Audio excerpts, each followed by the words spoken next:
A'udzubillahi minasyaitonirrajim. Bismillahirrahmanirrahim. Untuk mendapatkan keberkatan, rahmat serta hidayah daripada Allah Subhanahu wa taala, bersama-sama kita buka pertemuan kita dengan Ummul Kitab Al-Fatihah. A'udzubillahi minasyaitonirrajim. Bismillahirrahmanirrahim. Alhamdulillahirabbil alamin, arrahmanirrahim, maliki yaumiddin, iyyaka na'budu wa iyyaka nasta'in, ihdinas siratal mustaqim, siratal ladzina an'amta 'alaihim ghairil maghdubi 'alaihim waladdallin. Amin. Minta Allah Subhanahu wa taala, nazir dan jawatan kuasa masjid, tuan-tuan imam, muslimin dan muslimat rahimakumullah. Alhamdulillah, syukur pada Allah Subhanahu wa taala diberikan kesempatan dan takdir yang terbaik untuk dipertemukan dalam siri-siri kuliah maghrib dalam membincangkan tentang mazhab Syafi'i di alam Melayu. Saya target kedatangan ke Kota Damansara malam ni dapat bawa buku-buku, tapi kilang tak siap lagi. Jadi buku ni tak dapat untuk saya bawa untuk dijual. Yang ni buku untuk perasmian hari tu, naskah perasmian. Jadi naskah yang jualan tu akan siap insya-Allah pada awal bulan Ogos insya-Allah. Jadi insya-Allah saya akan bawa bulan depan. Kalau siap nanti saya akan maklum pada Abang Fadil lah, untuk kalau dah siap buku nanti, supaya tuan-tuan datang ke masjid bawa lah duit, boleh beli. Siapa tak nak beli boleh putus state. Siapa tak nak beli boleh putus state. Kalau putus state 760 muka surat warna ni. Kalau putus state satu muka surat RM10. Kalau 760 muka surat kalikanlah. Jadi siapa nak putus state silakan, tak ada masalah, saya benarkan. Tapi kalau siapa tak nak putus state, beli yang original RM190 saja. Jadi lagi cantik lah. Tuan-tuan dan puan rahimakumullah, kita berada di bulan Zulhijjah, 27 Zulhijjah. Malam ni tadi maghrib, bermula azan maghrib, masuk malam 27 Zulhijjah. Tak lama lagi kita akan masuk Muharram, awal Muharram, bermulanya tahun yang baru. Jadi tuan-tuan dan puan rahimakumullah, bila masuknya bulan Zulhijjah ini, semua perkara tertumpu kepada Nabi Ibrahim AS. Semua perkara tertumpu pada Nabi Ibrahim AS. Jadi pada malam ini saya nak mengambil sedikit tentang Nabi Ibrahim AS, supaya kita bila datang bulan Zulhijjah, kita kaji tentang haji yang merupakan ibadah Nabi Ibrahim. Kita kaji tentang korban yang merupakan ibadah Nabi Ibrahim. Kita kaji tentang puasa 9 Zulhijjah, puasa Arafah, dan pelbagai lagi ibadah yang dinisbahkan pada Nabi Ibrahim. Jadi ada baiknya saya mengambil satu chapter dalam buku ini tentang keturunan manusia daripada bangsa Melayu ini, yang telah pun dimasuki oleh DNA keturunan Nabi Ibrahim AS, yang banyak diperkatakan tapi jarang dibuat kajian secara detail. Jadi dalam buku ni saya letakkan beberapa data untuk kita melihat, menyedari bahawa kita dengan Nabi Ibrahim itu sangat rapat. Jadi kita dengan Nabi Ibrahim ini sangat rapat. Kita datang daripada keturunan yang satulah, Nabi Adam. Tapi keturunan Adam kita itu sangat rapat dengan keturunan Nabi Ibrahim. Sama ada daripada Siti Hajar, isteri nombor 2, ataupun Siti Qanturah, isteri nombor 3. Kita jauh, tak ada kaitan dengan Siti Sarah. Setakat ni tak jumpa lagi. Tapi daripada Siti Hajar ada kaitan. Daripada Siti Sarah sangat ada kaitan. Jadi kedua-dua laluan itu berlaku pada bangsa Melayu. Terlebih dahulu berlaku pada Siti Qanturah, isteri yang ketiga Siti Qanturah. Itulah yang merupakan yang sangat rapat dengan bangsa Melayu. Siti Qanturah ini, Siti itu nama gelaran lah. Siti itu nama orang Arab nak panggil benda-benda hebat, dia ada gelaran dia. Jadi kalau seorang wanita kalau hebat, dia panggil Siti. Ya, Siti Hanim, tu paling hebat lah tu. Kalau beli barang kat kedai dia mau dapat 50%. Kita puji dia, Siti Hanim. Siti Hanim tu panggilan yang dia suka sangat-sangat lah kalau orang perempuan. Orang lelaki jangan panggil Siti, marah dia. Orang lelaki pegang janggut dia. Orang pegang janggut dia tu dia akan lembut dengan kita. Sebut pula hadis, man ahabbal arab faqad ahabbani. Orang lelaki dia syok. Tu bukan sekadar 50%, 30% tinggal harga kalau kita beli bahan tempat dia. Boleh cubalah, kau dapat, tak dapat sudah. Beli je lah. Tuan-tuan dan puan rahimakumullah. Jadi Siti Hajar, Siti Sarah, Siti Qanturah itu, Siti itu tambahan sebagai kemuliaan. Nama dia ialah Qanturah. Ada sebut Qanturah, ada sebut Keturah, ada sebut Qanturah. Jadi semua tu benda sama je. Nama itu daripada bahasa apa? Daripada linguistik kita boleh tahu satu sejarah-sejarah. Sangat jarang orang mengkaji daripada sudut linguistik. Jadi kalau kita tengok daripada sudut linguistik, kita dah dapat kesan banyak benda. Jadi daripada sudut linguistik dia, kita mengesan bahawasanya kaitan yang sangat rapat di antara Siti Qanturah tu dengan orang Melayu. Qanturah tu orang Melayu. Macam mana kita boleh tahu orang Melayu? Pertama saya bawakan dari sudut linguistik dia. Qanturah itu ialah gelaran yang diberikan oleh bangsa Kanaan. Kanaan ni adalah orang yang duduk di kawasan Mediterranean itu, kawasan Palestin, tempat Nabi Ibrahim duduk tu. Maka mereka memanggil Qanturah itu dengan Qanturah. Sebab orang-orang di kawasan sana tu, Arab, orang Semitik apa semua ni, dia kalau nak menamakan satu benda tu, dia describe. Dia tengok, dia describe.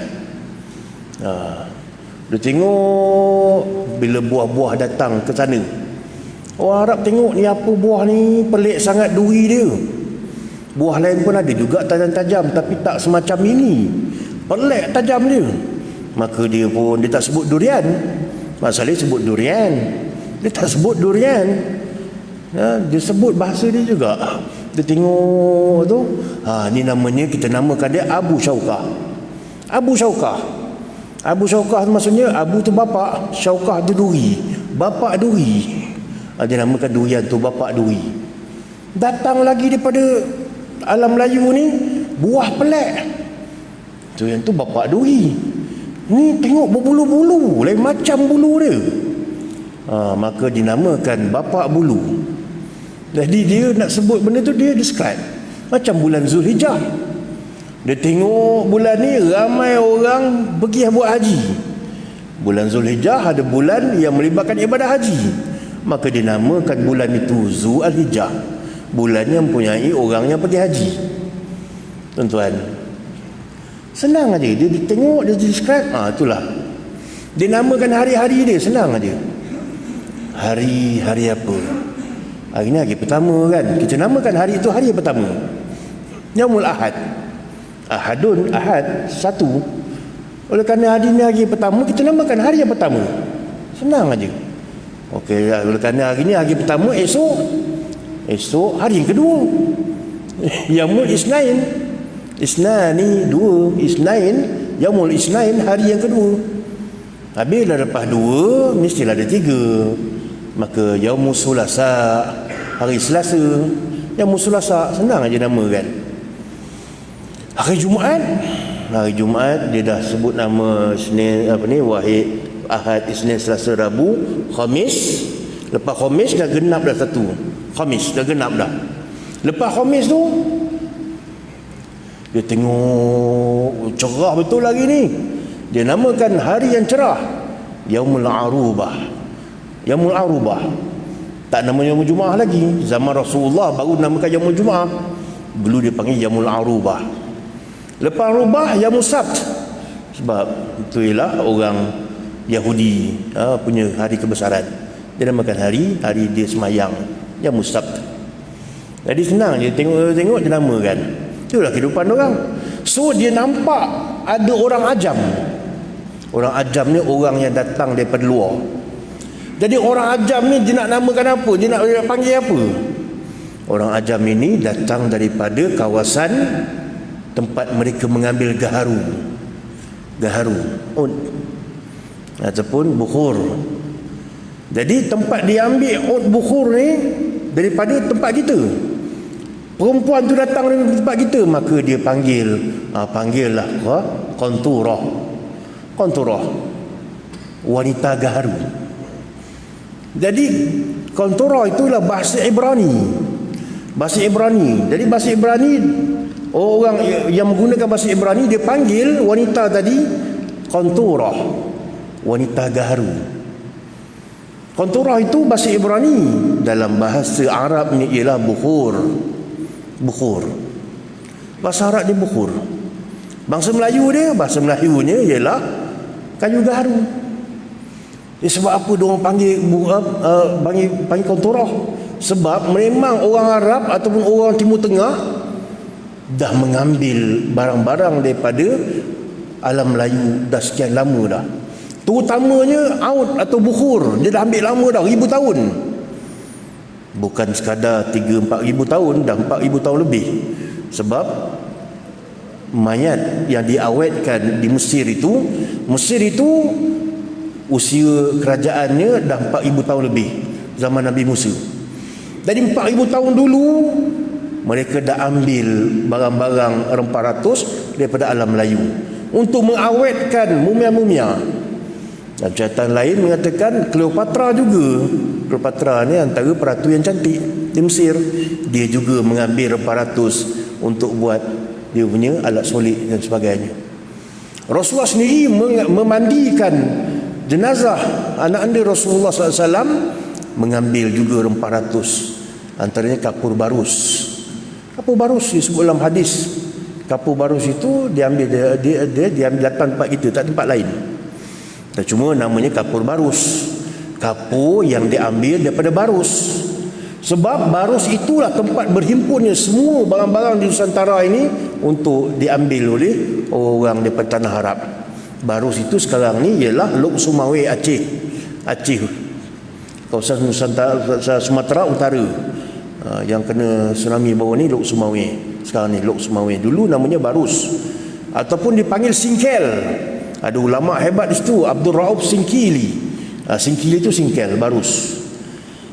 Jadi kapur barus itu antara benda-benda yang memang dipakai oleh dunia Arab. Sampaikan Quran menyebut kalimat barus, kalimat kapur, kalimat kapur, wa mizajuha kafura.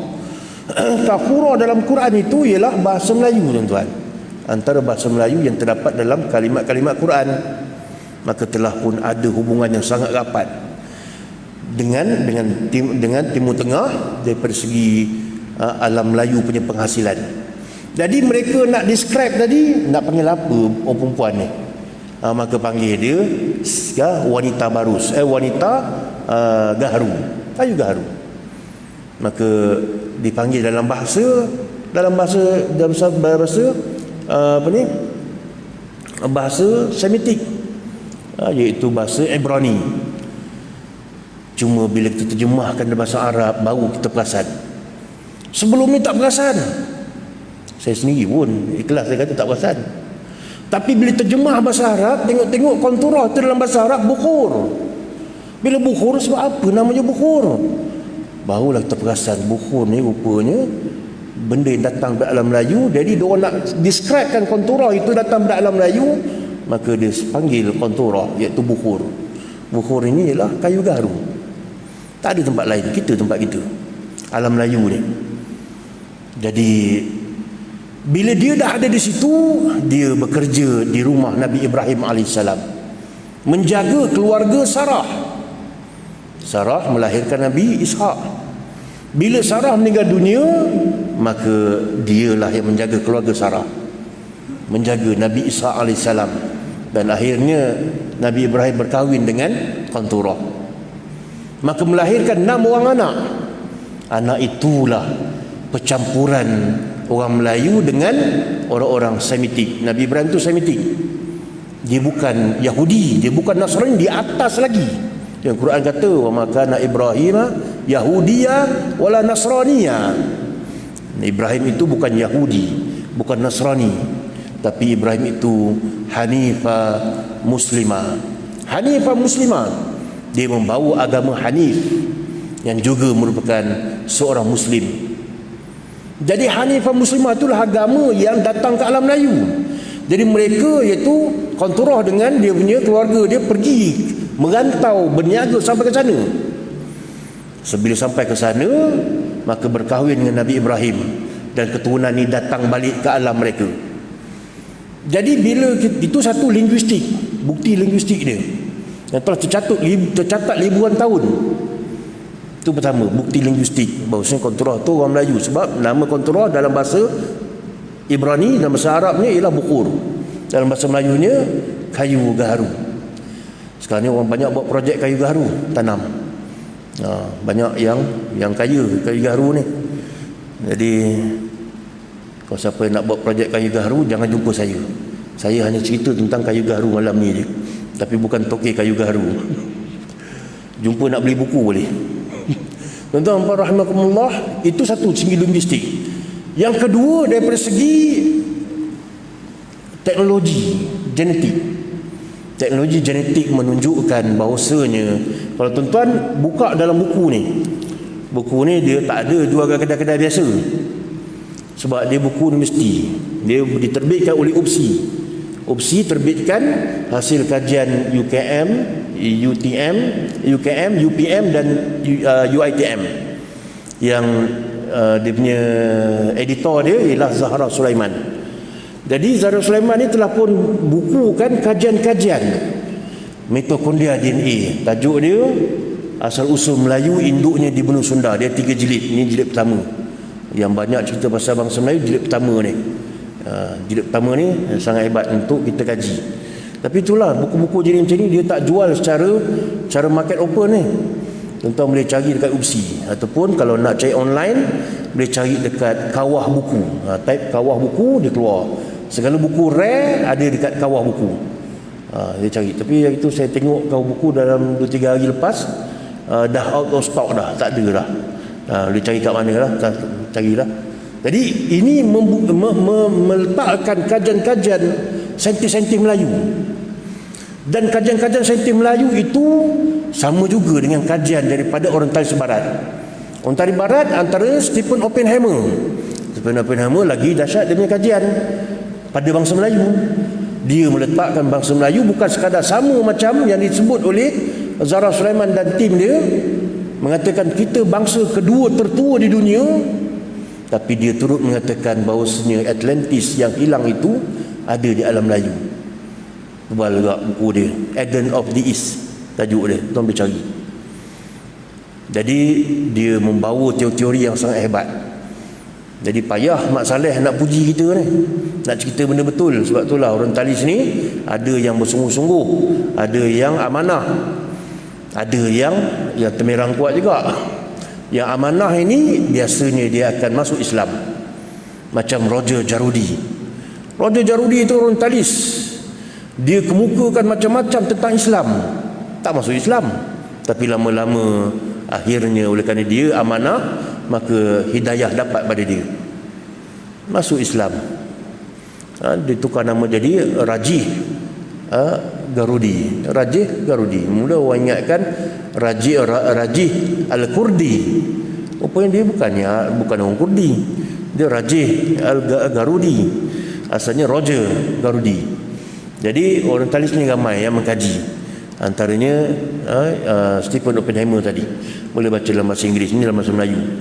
Jadi kajian menunjukkan bahawasanya pada umur bangsa Melayu ini patah balik ke belakang, pada umur DNA dia 3,500 tahun patah ke belakang balik sampai 5,000 tahun. Dalam tempoh itu berlaku kemasukan DNA Semitik. Jadi kalau kita tengok 5,000 tahun dulu, zaman siapa? Itulah zaman Nabi Ibrahim. Dan dia berterusan maksudnya Nabi Ibrahim yang berkahwin dengan Konturah itu dapat 6 orang anak. Anak itu berkembang biak dan kembali balik ke Nusantara. Dan mula masuk keturunan yang bercampur tadi. Mula masuk ke Nusantara, membentuk 27% DNA bangsa Melayu sebelah itu. Membentuk campuran DNA bangsa Melayu 27% DNA Semitik. Sebab dah lama masuk. Tuan-tuan, itu kehebatan mitokondria DNA. Kalau DNA ini dah lama dah, 100 tahun lebih dah kajian dia. Tapi mitokondria DNA ini dalam 30 tahun mutaakhir ini. Kajian mitokondria ni dia boleh tahu daripada mana bila bercampur, bila masuknya, dia boleh tahu. Kita punya DNA ni ada satu chip yang boleh menceritakan sejarah. Macam kita dululah. Masa belajar mula-mula komputer, pakai floppy disk tu. Masuk-masuk tak ada apa yang keluar pun. Nombor digital macam tu je, tak reti pun. Masa mula-mula belajar kat kuliah Islam, belajar komputer kan. Masuk floppy disk pun tak tahu. Dulu bukan kecil floppy disk tu, bukan besar, bapak besar floppy disk tu. Lepas tu barulah kecil. Lepas tu barulah tukar pada cakra padat kan. Lala tukar pada sampai sekarang ni. Handset pun ada, semua dah ada dah. Jadi sebenarnya benda tu teknologi yang sangat hebat. Dia boleh tahu daripada mana. Akhirnya berjumpalah dengan ayat Allah Subhanahu Wa Taala bahawasanya manusia itu bermula daripada zakarin wa unsa, lelaki dan perempuan.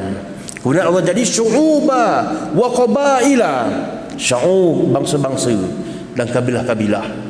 Maka bangsa yang nombor 2 ialah bangsa Melayu. Pertama Timur Tengah, kedua bangsa Melayu. Kita punya DNA ni nombor 2 tertua.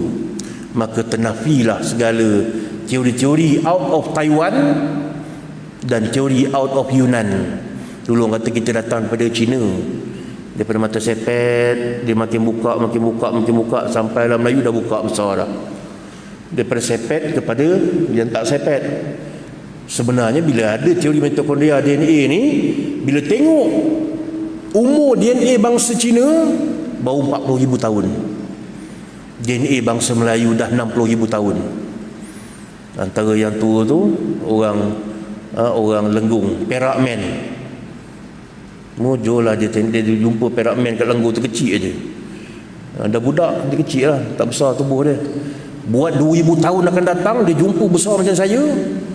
Dia jumpa Perak Man, ini besar betul ni, saya orang Perak. Mesti dia pun besar betul orang zaman dulu. Kau jumpa abang taklah besar mana pun. Jadi zaman dulu kita terjumpa Perak Man kecil je.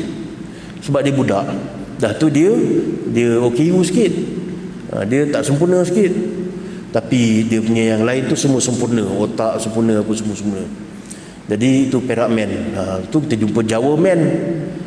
Kat sini ada gua, tak ada kan. Kok tempat saya tu di Batu Cave tu jumpa Gombak Man. Jenuh kita kan. Tak tahu beratus tahun pula umur dia. Dari setakat ni tak jumpa lah di Batu Chavez tu. Tak jumpa apa-apa orang pun. Kalau ada, saya jumpalah Cicak Man ke apa, Keluang Man ke. Tuan-tuan rahimakumullah, mereka dah kaji kajian-kajian itu secara saintifik. Berjumpa. Jadi semua kajian tu dimasukkan dalam buku ni. Jadi bangsa kita tu dah ada di sini lama, 60,000 tahun dah. Dulu patah balik belakang 60,000 tahun. Tapi patah balik 3,500 sampai 5,000, di situ percampuran dia. Jadi dalam buku ni dia tunjuk sangat cantik bagaimana pembentukan bangsa Melayu di alam Melayu ni daripada Semang. Semang ialah bangsa Melayu yang tertua sekali. Daripada Semang tu keluar negeri tu, keluar Senoi, keluar apa semua. Dan yang moden sikit Jakun. Jakun ialah moden sikit. Daripada Jakun tu lah keluarnya kita Melayu ni. Melayu Kelantan, Melayu Kedah, Mendeling, Rawa, Banjar, Jawa, keluar daripada Jakun. Jadi kita sebut Jakun tu sebenarnya kita mengutuk kita sendiri. Kita kata orang tu orang Jakun tu, nak menghina orang, perak tak pernah tengok orang kan, dia sebut Jakun. Sebenarnya kita menghina kita sendiri. Kitalah Jakun tu. Jadi saya cerita tu bukannya saya sebut, memang ada dalam buku ni, dan saya masukkan dalam saya punya bukunya juga tentang dia punya perkembangan evolusi dia tu. Jadi bukan daripada beruk. Dan siapa bersetuju dengan Darwin punya teori manusia pada beruk, maka silakan, dialah beruk itu. Jadi kita daripada Adam, wa Adam min turab. Kullukum min Adam wa Adam min turab. Semua kamu daripada Adam, dan Adam daripada tanah. Dan kita juga disebut oleh Allah Subhanahu Wa Taala sebagai makhluk syurgawi yang datang daripada syurga Allah Subhanahu Wa Taala, yang Allah ciptakan daripada saripati tanah dan bukanlah daripada beruk. Melainkan siapa yang setuju, dia memang beruk. Tapi daripada manusia jadi beruk ada. Itu yang disebut dalam Quran sebagai qiradatan khasiin. Ayat yang lain qiradatan wal khanazir. Ada ulama kata dia jadi perangai beruk. Ada ulama kata memang betul-betul beruk sungguh. Jadi kalau Yahudi itu memang ada Allah tukarkan menjadi beruk. Tapi kalau beruk jadi manusia tak ada. Manusia jadi beruk, tu ada disebut dalam Quran. Sama ada jadi beruk betul, atau dia perangai macam beruk, ataupun macam-macam kita boleh tafsirkan. Kalau kita ambil secara literal, jadi beruk betul. Tapi kalau beruk jadi manusia, no, tak ada. Jadi tuan-tuan rahmatullah. Jadi di segi kajian saintifik dia memang dah sampai ke alam Melayu. Dan daripada satu segi agama pula, kajian agama, mustahil keturunan tu datang masuk ke alam Melayu, dia datang bawa keturunan. Dia mesti datang bawa keturunan dan keduniaan. Maka keduniaan dia bawa teknologi yang pelbagai. Sebab mereka ialah keturunan yang banyak terlibat dengan Nabi-Nabi. Sebab itulah bangsa Melayu, kalau tengok dulu-dulu, teknologi bangsa Melayu hebat. Dan bila mereka datang sini, mesti mereka bawa sekali dengan agama. Sebab itu bila kita tengok orang dulu sebelum datangnya Islam, tempat ini dihuni oleh manusia yang pertama, dia beragama pagan. Pagan ni macam orang asli ya, tengok busut, takut dengan busut, sembah busut. Saat lagi busuk tu dah kena hujan, dah kena banjir apa semua, tengok pokok, sembah pokok. Itu pagan. Yang kedua, dia beragama Buddha dengan Hindu. Agama Hindu kalau di Pulau Jawa, agama Buddha kalau di Pulau Sumatera. Dan di tempat-tempat lain itu ada persinggahan-persinggahan aja. Tempat kecil-kecil aja, macam Lembah Bujang tu tempat kecil aja. Persinggahan, dia buat macam surau aja. Bukan tempat besar, bukan kerajaan pun. Yang besar tu dekat Palembang ada Sriwijaya, tu kerajaan Buddha. Kurun ke-6, Sriwijaya tu kurun ke-6 zaman Rasulullah. Rasulullah 571 Masihi lahir. 20 April 571 Masihi lahir Rasulullah. Kurun ke-6. Kurun ke-6 lah Buddha menjadi kuasa besar di alam Melayu, di kawasan Sumatera, di Palembang. Ada kerajaan Sriwijaya. Dan kerajaan itu sebenarnya diislamkan pada zaman Serindavarman. Zaman Lokitavarman, datangnya Muawiyah, Lokitavarman tak nak Islam, tapi nak buat hubungan diplomatik dengan umat Islam. Lepas zaman Muawiyah, datang zaman Umar bin Abdul Aziz, maka mereka masuk Islam. Dan raja ketika itu telah bertukar daripada Lokitavarman kepada Serindavarman. Serindavarman masuk Islam. Maka Islamnya Sriwijaya dengan bertukar menjadi Seribuza Islam, ataupun ditulis dalam bahasa Arab Zabaj. Zabaj itu ialah Sriwijaya. Jadi kurun ke-6 mereka menjadi pusat Buddha. Kemudian tak lama lepas tu bertukar menjadi tempat umat Islam pula. Jadi sampaikan Aising ni pencatat Cina. Dia ada catatan sejarah dia. Dia seorang pengembara dan seorang biku. Maka Aising kata dia menghabiskan ilmu kebudayaan dia di Palembang. Bermaksud Palembang itu, kawasan Sriwijaya itu satu kawasan Buddha yang terkenal. Jadi kalau kita mengaji agama ni, tempat kemuncak dia Mesir lah, Syria lah, Yaman lah. Tapi dulu kalau kemuncak agama Buddha itu bukan di China, tapi di alam Melayu. Hebat. Orang Melayu menjadi rujukan tempat sami-sami dia. Tapi lepas tu datangnya Islam. Golongan ketujuh datangnya Islam, mengislamkan kerajaan Sriwijaya. Adapun Majapahit, lepas tu Majapahit serang Sriwijaya, jatuh Sriwijaya. Di Majapahit Hindu. Majapahit Hindu. Jadi kita pada jadi bila datangnya ulama pergi ke Majapahit, Wali Songo terkenal dengan dakwah dia di Majapahit, di Pulau Jawa. Jadi bila diarahkan pergi Pulau Jawa, Wali Songo tak ada masalah dengan Majapahit. Sebab apa tak ada masalah Majapahit? Sebab Majapahit ketika itu sedang lemah. Pertama. Yang keduanya, Majapahit telah pun bersemenda dengan Melaka. Majapahit dah bersemenda ni berkahwin, dan ada kahwin diplomatik. Dia telah mengawinkan anaknya, iaitu Ratu Galuh Cendrakirana, dikahwinkan dengan Mansur Shah. Dan Mansur Shah test, kalau kahwin patutnya Mansur Shah yang bagi mas kahwin dan hadiah. Ni dia bagi mas kahwin aja. Hadiah dia minta kepada mentua dia. Boleh tak hadiahkan 2 wilayah? Majapahit tu banyak wilayah, bagi 2 wilayah sebagai hadiah. Serius nak kahwin dengan dia, nak kahwinkan anak dia Ratu Galuh dengan Mansur Shah. Maka diberikan 2 wilayah, antaranya Siantan, satu lagi saya lupa. Jadi diserahkan wilayah Siantan pada dia, satu lagi sebagai tanda pak mertua suka pada menantu. Maka Majapahit terpaksa terima. Kalau tak terima pelawaan Melaka, pinangan Melaka, perang. Bebek terima sebab dia dah lemah. Dan ketika itu Mansur Shah minta Hang Tuah pergi lawan dengan panglima paling hebat Majapahit ketika itu. Panglima ketika itu yang paling hebat ialah Taming Sari. Maka dihadapi oleh Hang Tuah, maka akhirnya Taming Sari pun mati, dibunuh. Maka sebagai hadiahnya keris milik Taming Sari itu dihadiah pada Hang Tuah, sebagai hadiah dia telah membunuh Taming Sari, maka dihadiahkan keris itu. Maka keris itu kekal menjadi keris kehebatan kerajaan Melaka yang berterusan menjadi kehebatan berkerajaan Perak pada hari ini. Sebab Melaka penerusan ialah Perak. Sebab yang di Johor tu dah mati dah, Sultan Mahmud mangkat di Julang, keturunan tak ada. Maka keturunan yang ada ialah Sultan Perak. Sebab ketika itu Tun Saban, Governor di Perak, meminta Sultan Ahmad untuk menyerahkan seorang putera mahkota dia untuk merajai kerajaan Perak. Maka dihantarlah Sultan Muzaffar Shah. Tuan-tuan rahmatullah.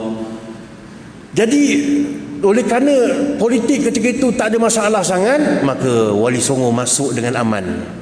Bila Wali Songo masuk, dia berjumpa dengan 3 agama. Pertama agama pagan tadi, kedua agama Hindu, ketiga agama monoteism, agama ketauhidan. Kalau di Pulau Jawa disebut Kapitayan.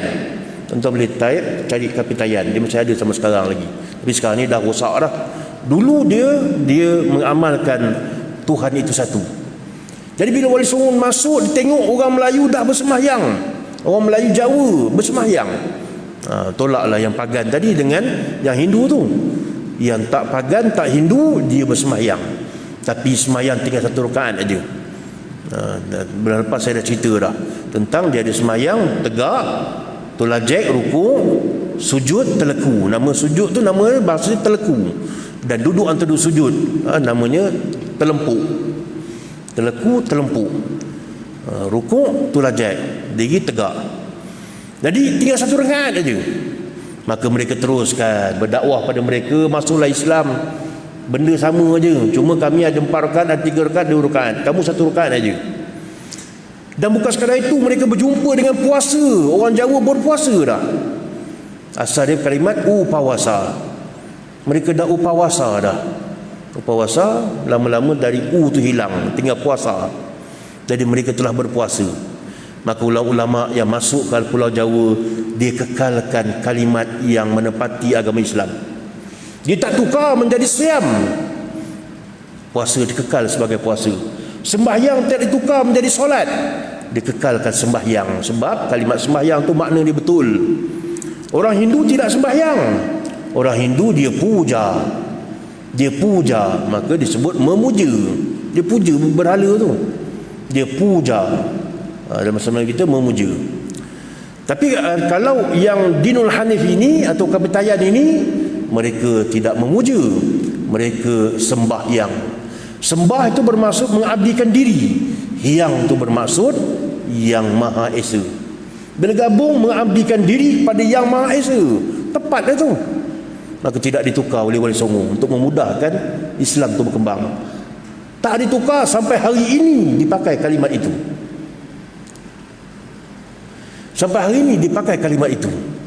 Dan kita ingatkan di Jawa aja ada. Rupa-rupanya 1000 tahun sebelum itu telah pun ada sembahyang. Bila tengok di Dian Kedah, tu saya kata tadi, mustahil mereka datang bawa keturunan aja, mesti bawa agama sekali. Bila tengok Dian Kedah, kita ada teknologi yang sangat hebat, teknologi peleburan besi yang sangat hebat. Sebab tuya tu dijumpai 2 juta biji tuya. Tuya ni silinder, tempat nak keluar masuk angin untuk menguatkan api bagi melebuh besi. Tuya yang pertama di dunia menyebabkan benda tu dinamakan tuya ialah dijumpai di Perancis. 20 biji. 20 biji menatang tu keluar masuk angin tu dijumpai, geger bahagian ekologi dunia. Mengatakan kita dah jumpa orang dulu-dulu buat peleburan besi macam mana. Sebab dah jumpa dia punya keluar masuk angin dia punya tempat, dia punya tempat membuat bengkel besi tu. Rupa-rupanya dijumpai di Lian Kedah, tuan-tuan.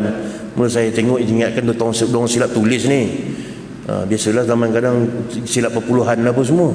Rupa-rupanya bukan 2,000, bukan 20,000, bukan 200,000, 2 juta. Tu mula saya datang tengok apa diorang biarkan aja tuya ni, silinder-silinder ni. Ni benda-benda 1000 tahun kot, kau biar macam ni aja.